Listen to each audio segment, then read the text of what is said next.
Les invito a abrir sus Biblias en 1 Corintios, capítulo 3. Primera carta del apóstol Pablo a los Corintios, capítulo 3.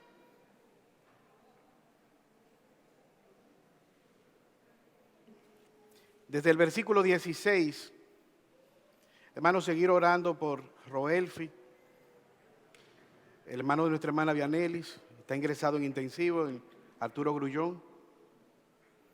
También orar por el hermano de nuestra hermana María Mercedes, también que está convaleciente, y padre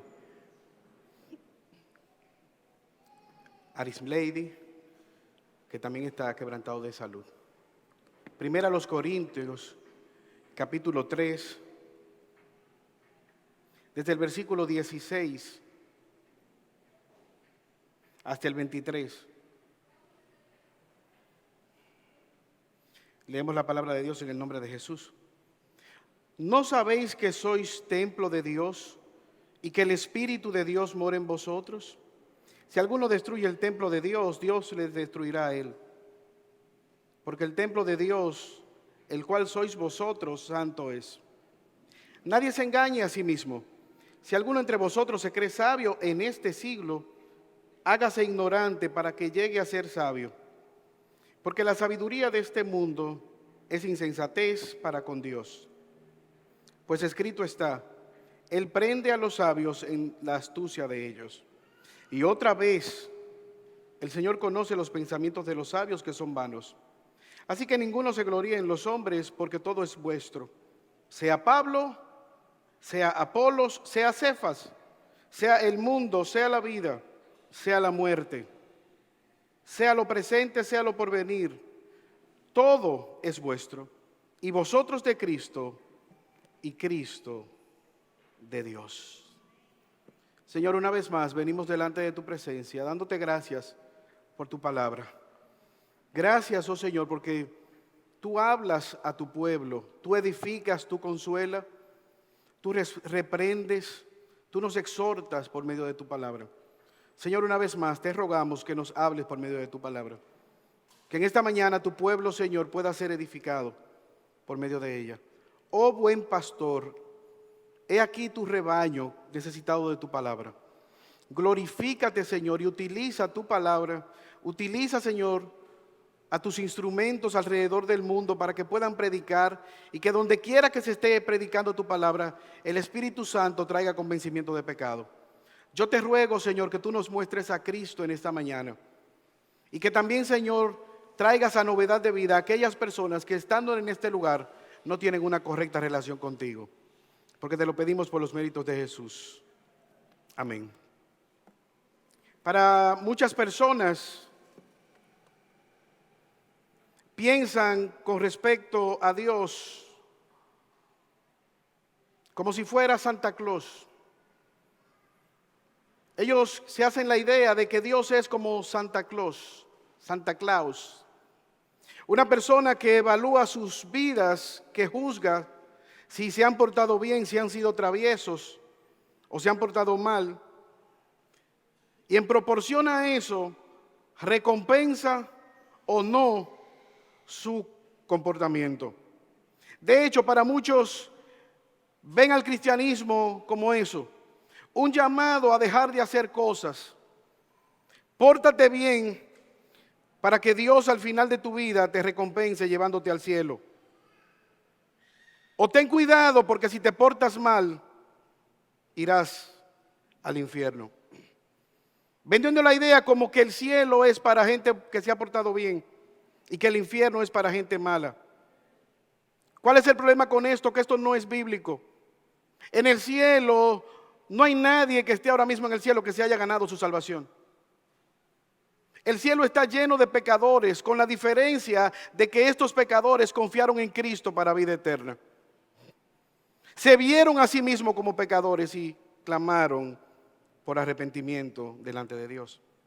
Pero al mismo tiempo, hay algo para nosotros imposible en este lado de la eternidad, y es dejar de pecar.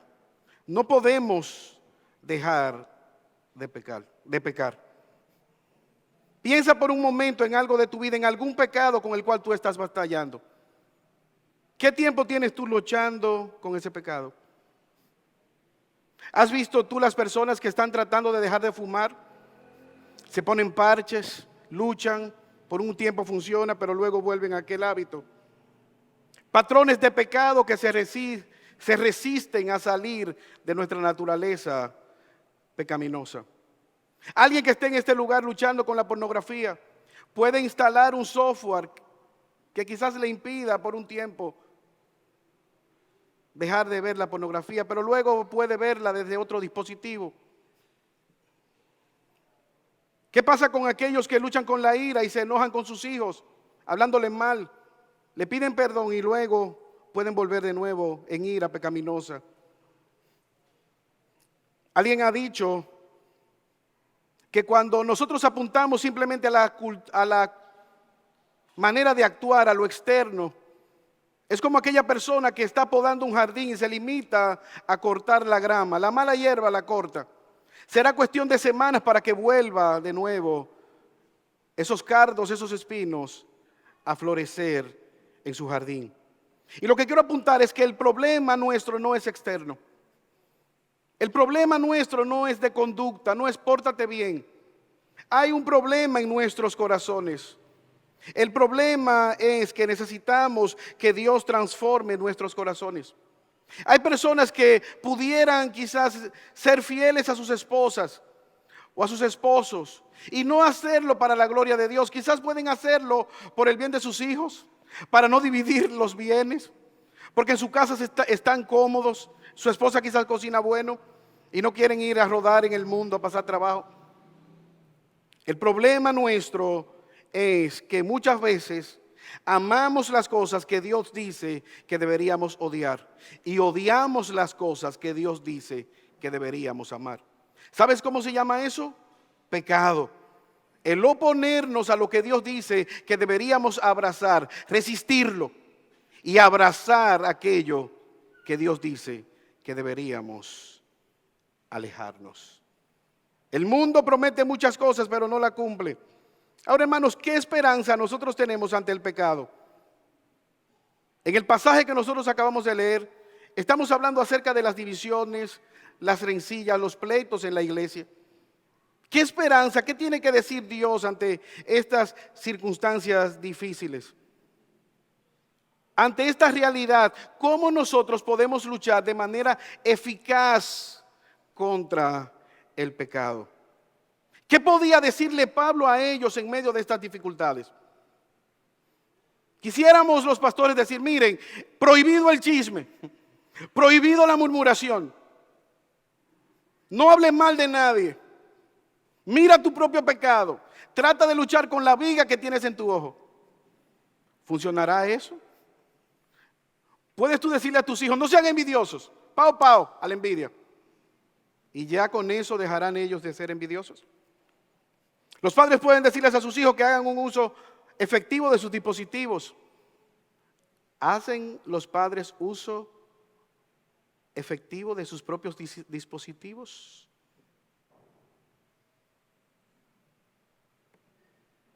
¿Qué tiene que decir Dios?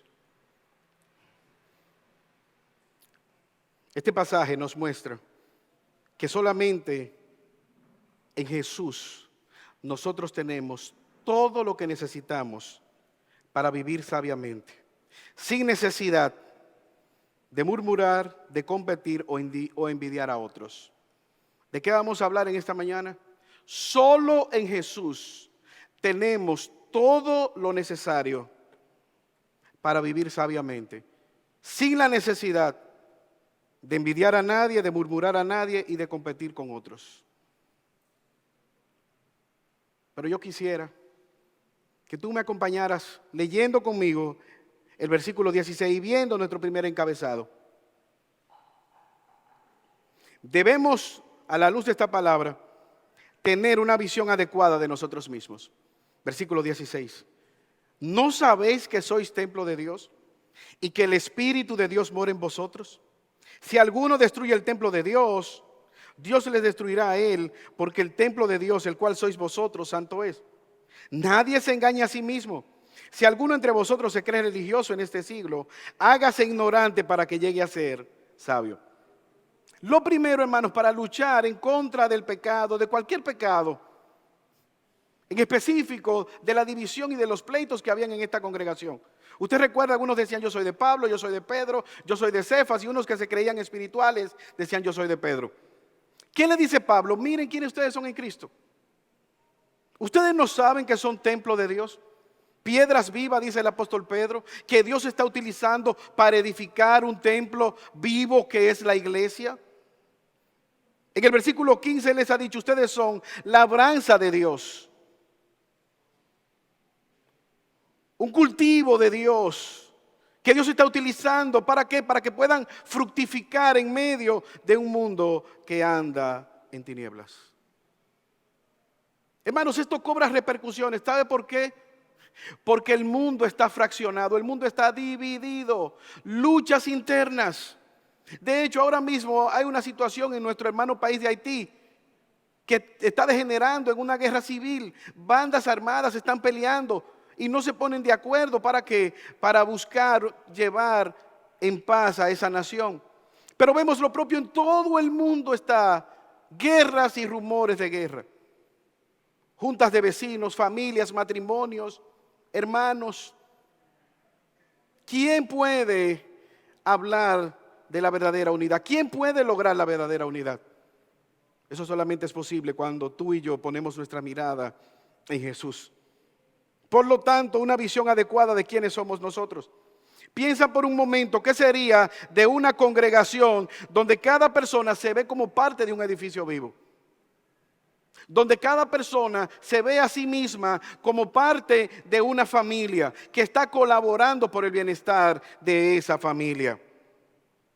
Donde cada parte se ve a sí mismo útil para la obra del Señor. Pero aquí vemos también una advertencia. Nadie se engañe a sí mismo. Si alguno se cree sabio conforme a este mundo, hágase ignorante para que llegue a ser sabio conforme a Dios. ¿De qué está hablando el apóstol Pablo? Él ha hablado de las dos sabidurías. La sabiduría conforme al mundo, que es carnal, que es terrenal, que es diabólica. ¿Qué incentiva esta sabiduría? La competencia, el éxito particular, la búsqueda de lo que da placer. Esa es la sabiduría humana que delante de Dios es llamada insensatez. ¿Qué nos dice Pablo? Esa sabiduría humana, carnal y terrenal, no aplica dentro de la congregación. ¿Cuál es la razón? Porque en la congregación es Dios quien añade lo que han de ser salvos. Es Dios quien dota a la iglesia de los dones necesarios para la edificación. Es Dios quien ha dado apóstoles, maestros, pastores, líderes, diáconos, diaconisas que puedan servir para la edificación del cuerpo de Cristo. Y eso es interesante, hermanos. La sabiduría terrenal nos puede ayudar en las matemáticas, la ciencia, los negocios. Pero a la hora de vivir para la gloria de nuestro Dios de manera espiritual, necesitamos su palabra. Necesitamos vivir conforme a los principios que Él ha establecido en su palabra. Con respecto a las ideas acerca de la iglesia, el evangelio y la vida cristiana. Pero ¿sabes algo? No vamos a valorar la sabiduría de Dios a menos que no entendamos o menospreciemos la sabiduría terrenal. ¿Qué está haciendo Pablo con ellos? Miren que esa manera carnal y pecaminosa de ustedes pensar no proviene de Dios. Esa competencia interna no proviene de Dios. De hecho, cuando el apóstol Pablo habla de competición, él no se ve a sí mismo compitiendo con nadie más. Él utiliza con mucha frecuencia las analogías de un corredor. Pero él como corredor no está enfocado en lo que está pasando a su alrededor. Él está enfocado en la meta que él tiene de manera particular, en correr. Él no está compitiendo contra otros hermanos, él está compitiendo contra sí mismo, tratando de perseverar. ¿Cuál es la razón? No siendo que yo fuese ejemplo para alguno, venga yo a ser descartado en esta carrera. No tenemos lucha contra carne, contra sangre. Hay principados, hay potestades, gobernadores, príncipes de la maldad que se oponen a que la verdad de Dios sea proclamada. Pero al mismo tiempo nosotros debemos reconocer la autoridad de la palabra de Dios. Hay un enemigo, hay un adversario que gana ventaja cuando el pueblo se divide, cuando el pueblo hay rencilla, cuando en el pueblo hay envidia. Decía un gran historiador y maestro romano, él decía, hablando acerca de sus estudiantes, ellos llegarían sin duda a ser excelentes estudiosos si no estuvieran tan convencidos de su propia erudición. Ellos serían grandes estudiantes si fueran más humildes. Hay un proverbio árabe que el que no sabe es un necio, evítalo. Y el que no sabe y sabe que no sabe puede aprender. ¿Qué está diciendo? Delante de Dios necesitamos nosotros ser instruidos. Delante de Dios necesitamos venir en humildad. No te engañes, no eres tan sabio como crees. Necesitamos la sabiduría que proviene de Dios. Si alguno se cree ser sabio en este siglo, que se haga ignorante para ser sabio con Dios. Esto cobra repercusiones para nosotros, hermanos. ¿Qué dice el mundo? Decía Rousseau que el ser humano es bueno y que a veces se porta mal. ¿Qué dice la sabiduría de Dios? Que eso es mentira. Somos pecadores. Todos nos hemos apartado. Todos necesitamos de la sabiduría y de la misericordia de Dios. Por eso al examinar nuestra vida podemos salir bien parados. ¿Sabes por qué? Porque generalmente lo que hacemos es, en nuestra ignorancia, en nuestra terquedad, compararnos con alguien que está cometiendo pecados más escandalosos que nosotros. Y es ahí entonces donde eso de alguna manera tranquiliza nuestra conciencia. Hay gente asesinando, hay gente vendiendo droga, hay gente delinquiendo. Yo no soy lo que debería ser delante de Dios. Yo no soy lo que la Biblia dice que yo debería ser. Yo no vivo a la altura de lo que Dios demanda que yo viva. Pero no estoy vendiendo droga. Pero proveo para mi casa. Pero no me estoy prostituyendo. Pecados escandalosos. Y eso usted lo ve aún en los mismos criminales. Cuando en la cárcel cae un delincuente que ha cometido violación hacia un menor o un asesinato de un menor, ¿qué hacen los demás presos si lo ponen junto? Lo golpean, lo maltratan. ¿Por qué? Yo soy malo, pero tú eres peor que yo. Esa es una sabiduría terrenal. ¿Qué dicen las Escrituras? Todos somos pecadores. Todos estamos lejos de la misericordia en ese sentido, merecedores de la ira de Dios y necesitados de la misericordia de Dios. Todos hemos pecado y estamos destituidos de la gloria de Dios. Ahora mira, hermanos, ¿cuál es el problema? A veces hay personas que pueden decir, yo tengo una relación con Dios en mi corazón. Dios come corazones.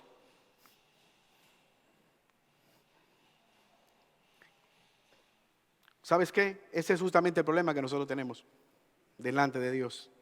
Dios conoce nuestros corazones. Nadie se engaña a sí mismo. Si alguno se cree sabio entre vosotros en este siglo, hágase ignorante para que llegue a ser sabio. ¿Sabes por qué? Porque Él prende a los sabios en su astucia. Y mira lo que dice el versículo 20. Otra vez, el Señor conoce los pensamientos de los sabios que son vanos. ¿Dónde puedes tú ocultar los pensamientos de Dios? Tus pensamientos de Dios. ¿Qué tú estás pensando en esta hora? ¿Está aquí tu mente? ¿Estás tú poniendo atención a la palabra de Dios? No lo sé. Dios lo sabe. Él dice lo que realmente es sabio. Dios determina cuál es la verdadera sabiduría.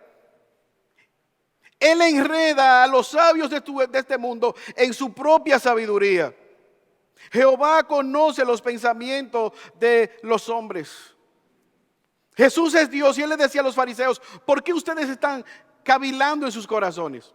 Ellos tenían la capacidad de estar comiendo al lado de Jesús, con sus labios honrando a Jesús, y su corazón, sus pensamientos diciendo: si este fuera verdaderamente profeta, supiera quién es esa mujer. Si este realmente fuera Dios, si Él realmente... Podemos nosotros con nuestros labios decir amar a Dios, pero nuestros corazones están lejos de Dios. Ese era el pueblo de Israel. Ese era el problema con el pueblo de Israel. Dios le dio los mandamientos, Dios le dio los rituales, y ellos seguían haciendo los rituales día tras día, pero no amando al Dios que le había dado los rituales. Y eso es un camino peligroso. Cuando perdemos de vista nuestra relación con Dios, el llamado que Dios nos hace a tener intimidad con Él, más que una religión donde tú puedes venir, diezmar, ofrendar, cantar, escuchar y irte, y que lo que tú escuchaste no tenga ningún tipo de repercusión en la semana. Eso es una religión. Que la palabra de Dios no encuentre cabida en tu mente, en tu corazón, en tus pies. Que pase el tiempo y no puedas tú ver alguna virtud de Dios en tu vida, algún cambio, alguna transformación, algún pecado que haya perdido fuerza en ti. Ese es un camino peligroso. Por eso, cuando la Biblia habla, lo primero que hace es que nos llama a examinarnos a nosotros mismos. Miren quiénes son ustedes. Hay división, hay pleito, y cualquier pecado, el llamado primario es a vernos a nosotros mismos. Porque nuestra tendencia es mirar hacia afuera. Pablo dice: miren quiénes son ustedes. Ustedes son un edificio, un templo de Dios, una labranza de Dios. Pero Él da un paso de avance. ¿Cómo nosotros podemos librarnos de ese tipo de pecado, de la división, el chisme, la murmuración? Una visión apropiada de nosotros mismos, pero al mismo tiempo una visión apropiada de otros. Versículo 21. Así que ninguno se gloríe en los hombres, porque todo es vuestro, sea Pablo, sea Apolo, sea Cefas.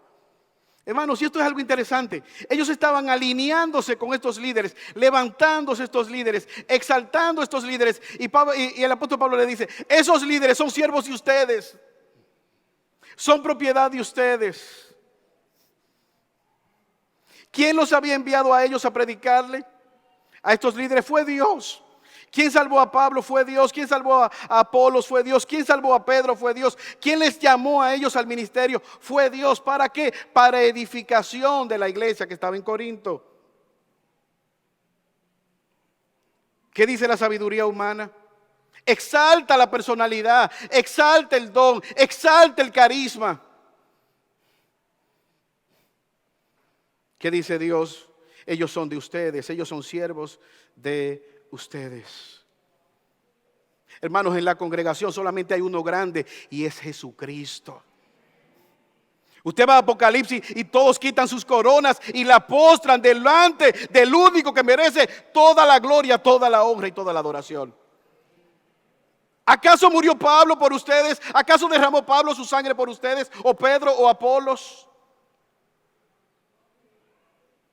Un concepto apropiado de quiénes son los demás. Evidentemente, hermanos, estamos llamados a honrar a los pastores, a los líderes que son fieles a la palabra. Hebreos capítulo 13, versículo 7. Acordaos de vuestros pastores que os hablaron la palabra de Dios. Considerad cuál haya sido su resultado de su conducta e imiten su fe. No es ciegamente. Miren cómo viven, miren lo que predican, presten atención a la palabra de Dios. Versículo 17, Hebreos 13. Obedeced a vuestros pastores y sujetaos a ellos. ¿Por qué? Porque velan por vuestras almas. ¿Por qué? Porque ellos van a dar cuentas a Dios por sus almas, para que lo hagan con alegría y no quejándose, porque esto no os es provechoso.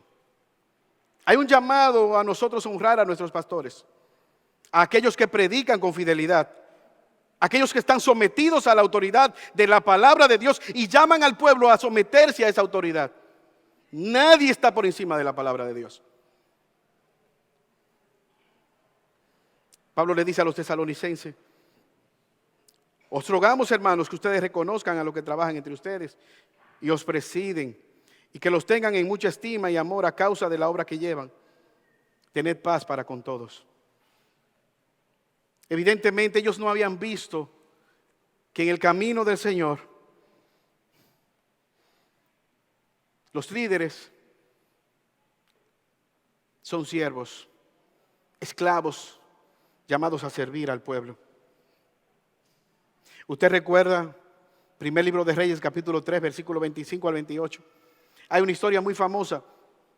2 mujeres estaban acostadas, recién paridas. Una se levanta y se da cuenta que su hijo murió. ¿Qué hace? Va e intercambia el bebé muerto y coge el vivo y se acuesta. La otra, al darse cuenta de lo que había ocurrido, entra en pleito y terminan en el tribunal donde está Salomón. Peleando, debatiéndose por el niño vivo. A Salomón se le ocurre una idea. Vamos a resolver esto fácil. Traigan una espada y partan el niño en la mitad y denle un pedazo a cada una. Ya. ¿Qué ocurrió? La que no era la madre dijo: sí, pártanlo en 2. Un pedazo para ella y uno para mí. ¿Pero qué hizo la verdadera madre? Yo prefiero que él viva. Déselo a ella. Que ella lo críe, pero que esté vivo. ¿Cuál fue la deducción de Salomón? El verdadero amor va a llevar un autosacrificio. El amor lleva a la autonegación. ¿Y qué hizo? La verdadera madre fue aquella que estuvo dispuesta a sacrificar aún su propio deseo de ser madre por el bienestar de su hijo. Denle en el hijo a la que estuvo dispuesta a entregárselo a la otra. ¿Qué es lo que está diciendo el apóstol Pablo? El verdadero liderazgo es uno que está dispuesto a sacrificarse. Tanto Pablo, Silas, Pedro son siervos que están imitando la obra de Cristo que le salvó muriendo en la cruz. Por eso, hermanos, cuando tú y yo venimos a la congregación, nosotros debemos regocijarnos de los dones que el Señor nos ha dado y disfrutar de esos dones. Del que sirve cantando, del que sirve poniendo la silla, del que sirve haciendo un chocolate, un té. Y en el que está predicando es más importante que el que está haciendo el té o acomodando la silla. Simplemente todos estamos unidos en el mismo propósito: glorificar a nuestro glorioso Salvador. Respondiendo en el amor que Él ha tenido por cada uno de nosotros. Pablo les está diciendo: regocíjense en esos dones. Ellos no se estaban regocijando. Hermanos, ellos podían disfrutar de Pedro, de Pablo, de Apolos y de todos porque eran de ellos, pero ellos preferían alinearse con un partido. Y no se estaban dando cuenta que todos ellos, estos líderes, eran parte del mismo cuerpo de Cristo. Esto cobra repercusiones para nosotros, hermanos, porque con mucha frecuencia el mundo se mete dentro de nosotros, en nuestra manera de pensar, en nuestras motivaciones. ¿Has pensado tú cuántas cosas tú harías si te olvidaras quién se llevaría la gloria?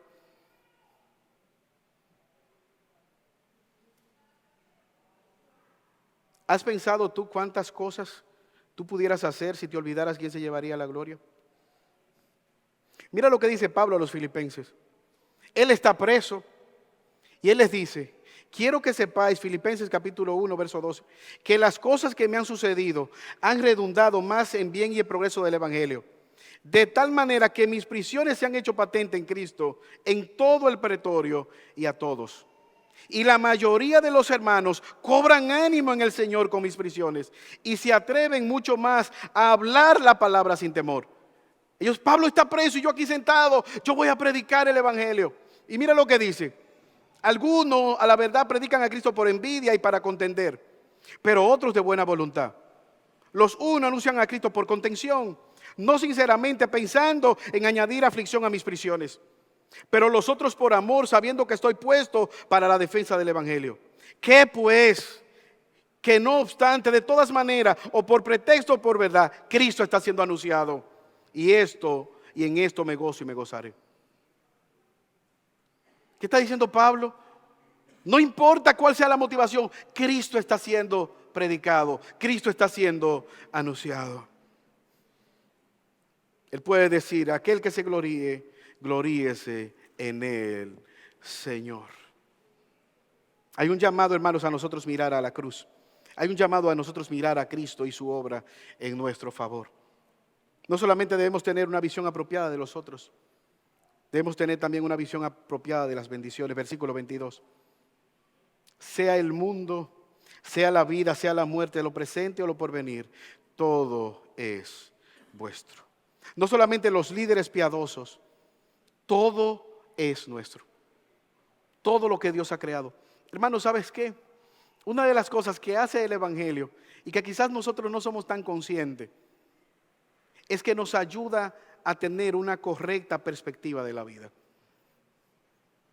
Todo tú lo puedes valorar a la luz del Evangelio. La familia, el matrimonio, los hijos, el trabajo.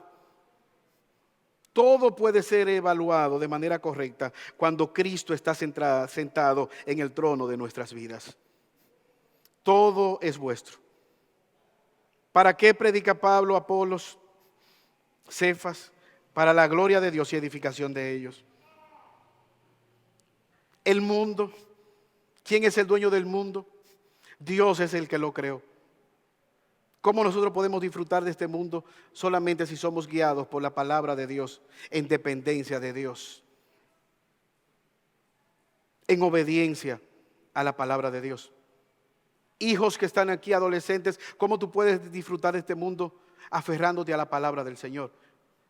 Pablo le dice a su hijo en la fe, Timoteo: tú has conocido las sagradas escrituras, que desde la niñez te han sido útiles para sabiduría. Ya tú eres un hombre adulto.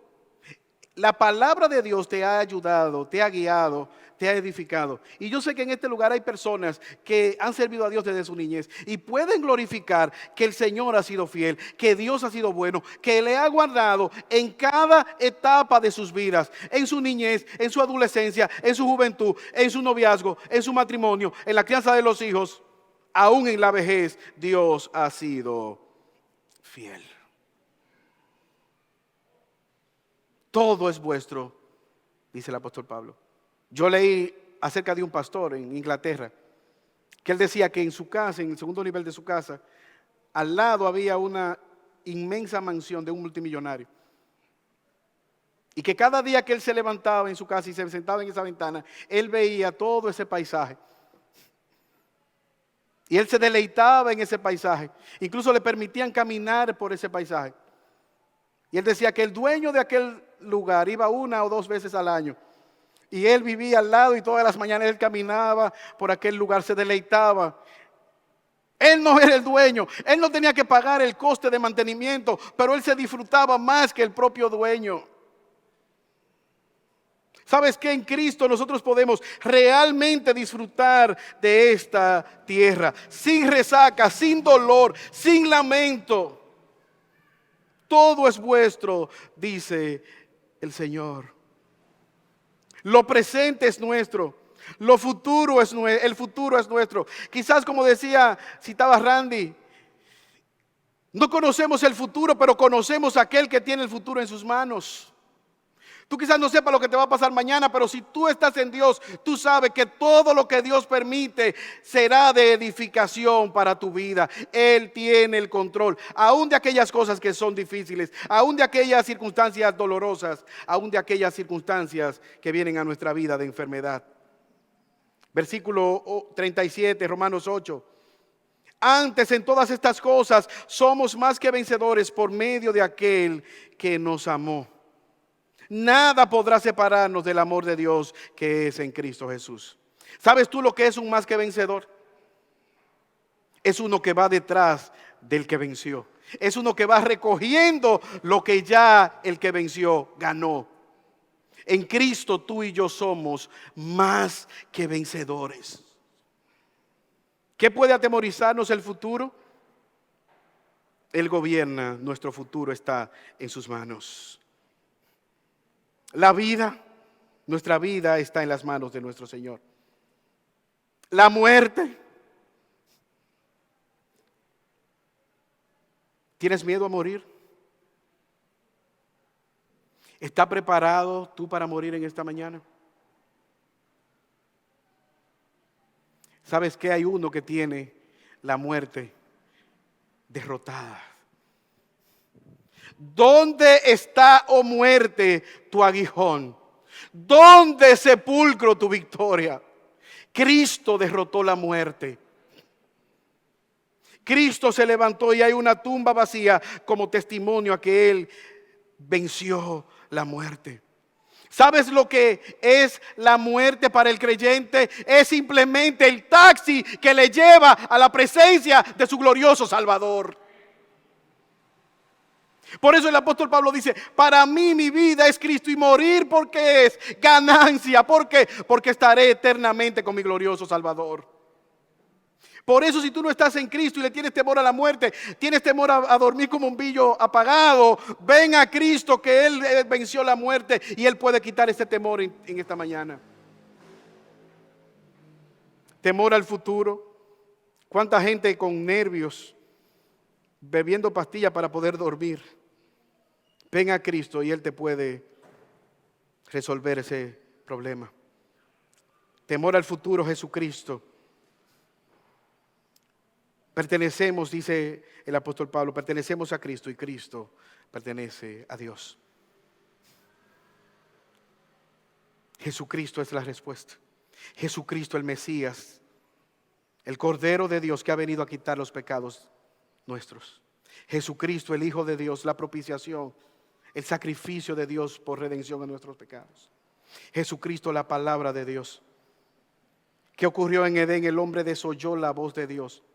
400 años de oscuridad, sin escucharse, nadie decía una palabra verdadera de Dios.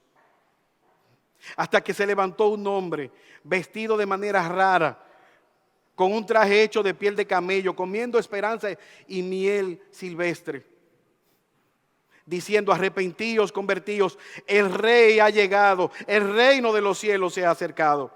Ya hay palabra de Dios para esta generación.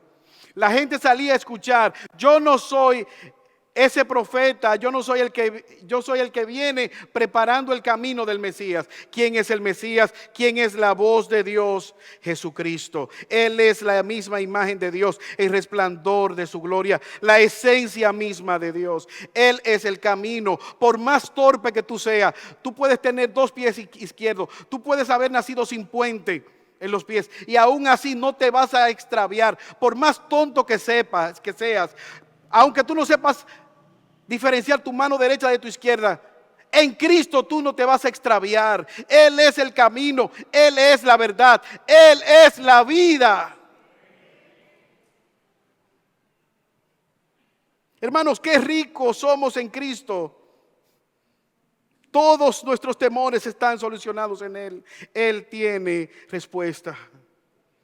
Por lo tanto, tú y yo debemos tener una visión apropiada de aquel que es dueño de todo. Versículo 23, y vosotros de Cristo y Cristo de Dios. Todo lo tenemos nosotros asegurados en Cristo. ¿Cuál fue el gran problema que trajo el pecado? Una separación entre Dios y nosotros. ¿Qué hizo Dios con el hombre cuando pecó? Lo sacó de su presencia. Lo echó fuera de Edén. Y eso es lo que hace el pecado. Levanta una pared de separación entre Dios y nosotros. Pero ¿qué hace Cristo? Cristo ha venido a deshacer las obras del diablo y a llevarnos de nuevo a nuestra casa celestial, a tener una correcta relación con nuestro Dios. Mira cómo dijo Jesús. Juan 17, todo lo mío es tuyo y lo tuyo mío, para que todos sean uno como tú, oh Padre, en mí y yo en ti. Que también ellos sean uno, para que siendo uno, así como nosotros somos uno, yo en ti y tú en mí, ellos puedan ser perfectos en unidad. ¿Cómo sabrá el mundo que nosotros andamos en luz? En que nos amamos los unos a los otros. Todo le pertenece a Dios. ¿Qué hizo Cristo? Cristo nos ha unido de nuevo al Padre. Él es ese mediador entre Dios y nosotros. Él se hizo hombre para restablecer esa relación. Por eso, amigo que está con nosotros en esta mañana, yo te ruego que tú puedas reflexionar a la luz de esta verdad y que tú puedas clamar a Dios: Señor, sálvame, transforma mi corazón. Yo no simplemente quiero portarme bien. Yo no quiero simplemente sacar un 70 en mi evaluación de desempeño. Yo no quiero tener una buena reputación para cuando yo me muera. Que digan, él fue un buen hombre, ella fue una buena mujer. Yo quiero que tú puedas testificar que yo soy tu hijo, que yo soy tu hija. Perdona mis pecados, sálvame, Jesús. Verso 23, vosotros estáis en Cristo y Cristo en Dios. ¿Tú estás en Cristo en esta mañana? ¿Está el Espíritu Santo morando en ti? ¿Qué ocurre cuando tú pecas? ¿Hay reprensión? ¿Hay convencimiento de pecado que te lleva al arrepentimiento? ¿O ya el pecado no te inmuta? ¿Dónde tú estás en esta mañana? ¿Estás en Cristo?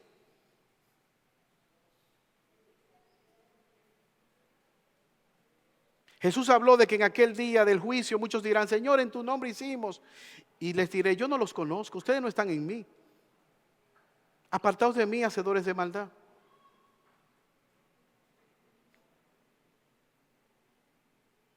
Este pasaje nos muestra una advertencia que nosotros tenemos que considerar. Nadie se engaña a sí mismo. No te engañes a ti mismo. Tú estás vivo, hay esperanza todavía. El pecado tiende a nublar nuestra manera de vernos, de ver la realidad de nuestro pecado. Nos engaña. ¿Estás en Cristo?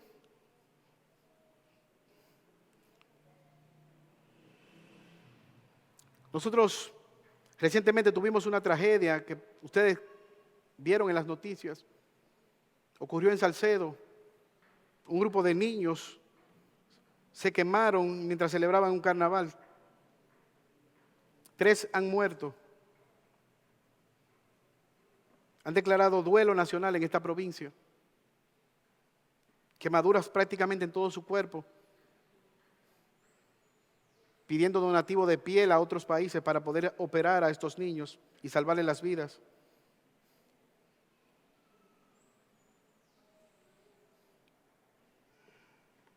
Uno de esos niños, mientras estaba quemando, su madre intervino, quitándole la ropa, el disfraz que se estaba quemando. Y en consecuencia sus manos se quemaron.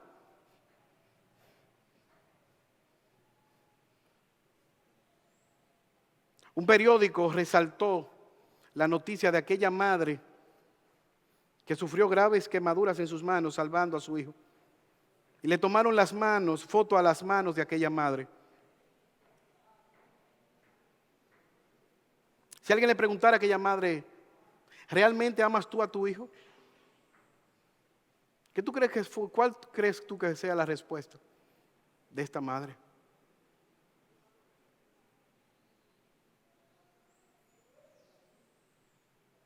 Simplemente ella tendría que decir, mira mis manos.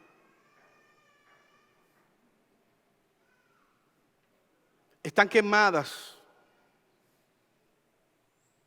Una sola razón.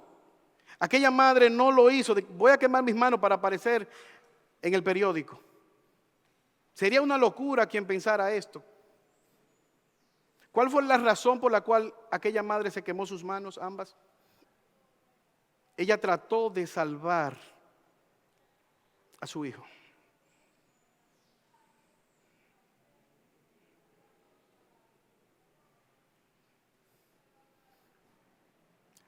¿Realmente Dios te ama? ¿Realmente Jesús te ama?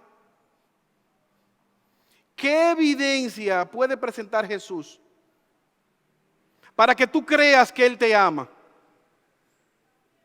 ¿Qué tendría que hacer Él para darte convencimiento de que realmente Él te ama? ¿Tú crees que Cristo vino a morir en una cruz para obtener gloria, exaltación? Ya Él lo tenía, Él estaba en la gloria conjuntamente con el Padre. Al contrario, Él se despojó de esa gloria. Limitó su poder para venir a morir en un madero clavado. ¿Para qué? Para que cuando tú y yo miramos a la cruz encontramos el significado del verdadero amor.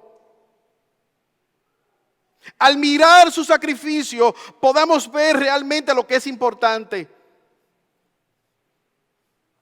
Y en las cruces, sus heridas, nosotros también podemos encontrar esperanza y respuesta a la incredulidad, a la dureza de nuestros corazones, a ese pecado que nos aparta de Dios, que tenía Tomás. Y al ver a Cristo, él dice: yo vi que lo clavaron, yo vi su sangre derramada, pero yo no creo. Si yo no meto mis dedos en sus llagas, yo no voy a creer. ¿Qué hizo Jesús? Tomás, Juan 20:27. Pon aquí tu dedo y mira mis manos. Acerca tu mano y métele en mi costado, para que no seas incrédulo, sino que seas creyente. ¿Qué hizo Tomás? Señor mío, Dios mío. Y Jesús dijo: bienaventurados aquellos que creyeron, los que creyeron y no vieron. Mira en esta mañana la cruz de Cristo. Mira el sacrificio de Cristo por tus pecados, por mis pecados.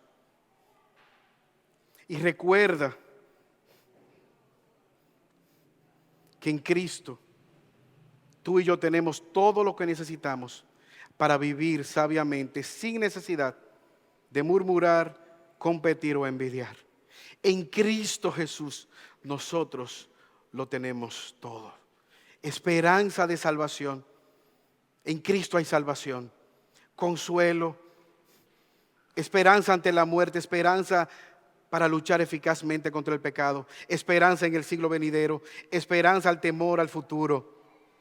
En Cristo lo tenemos todo. Gracias, Señor, por tu palabra. Ella es viva y es eficaz. Gracias por Cristo. Señor, que podamos en esta mañana una vez más levantar nuestra mirada a la cruz. Como dice el apóstol Pablo, todo es de Cristo, Cristo está en Dios y nosotros estamos en Cristo. Señor, te ruego una vez más, trae convencimiento de pecado. Que si aquí hay alguien que no te conoce, tráele, Señor, a novedad de vida y que pueda clamar a ti por esperanza, por salvación en esta mañana. Estos favores te lo pedimos por Jesús. Amén. Dios le bendiga.